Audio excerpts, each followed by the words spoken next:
গণহত্যার বিচারের দাবিতে কিন্তু তারা আজকে এই শাহবাগ ব্লকেট কর্মসূচি করেছে। তবে অন্যান্য যেসব ব্লকেট কর্মসূচি রয়েছে সেই সব কর্মসূচিতে আমরা দেখি, অন্যান্য যেসব ব্লকেট কর্মসূচি রয়েছে সেসব কর্মসূচিতে আমরা দেখি যে যানবাহন চলাচল বন্ধ হয়ে যায়, তবে আমরা দেখছি এই শাহবাগ ব্লকেট কর্মসূচিতে যানবাহন চলাচল স্বাভাবিক না থাকলেও যানবাহন চলাচল করছে, হয়তো একটু জ্যামের শিকার হচ্ছে। হয়তো যারা এখানে আন্দোলন করছেন সাধারণ যাত্রীদের কথা চিন্তা করে তারা এই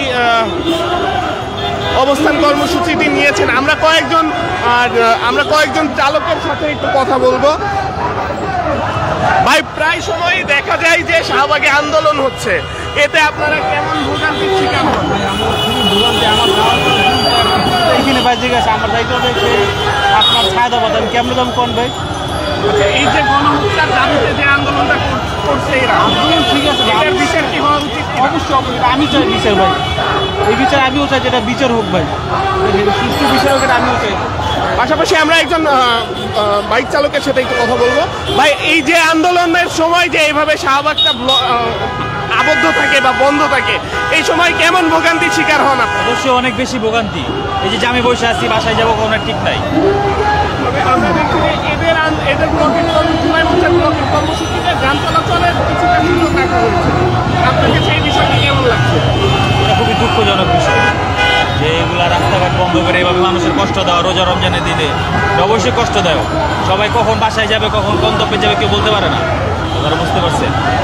এই চার রাস্তা বন্ধ করে বসে, কে কখন অসুস্থ রোগী রাস্তায় বসে আসছে, কেউ কখন হসপিটালে যেতে পারে এর কোনো গ্যারান্টি নাই, তারা বুঝতে পারছেন। এটা এই জায়গায় না করে একটা নির্দিষ্ট জায়গায় করলে অনেক ভালো হইতো, এই চার রাস্তার মোড়ে বন্ধ না করে। যেমন আমি নিজে দাঁড়াই বাসায় কখন যাবো বলতে পারি না। প্রিয় দর্শক, যেমনটি আপনারা শুনছিলেন, আমরা কথা বলছিলাম কয়েকজন সাধারণ যাত্রীর সাথে যারা এখানে যাতায়াত করছেন। আমরা এই মুহূর্তে দেখতে পাচ্ছি প্রিয় দর্শক তাদের এই যে অবস্থান কর্মসূচি, সেই অবস্থান কর্মসূচি আপনাদেরকে দেখানোর চেষ্টা করছি।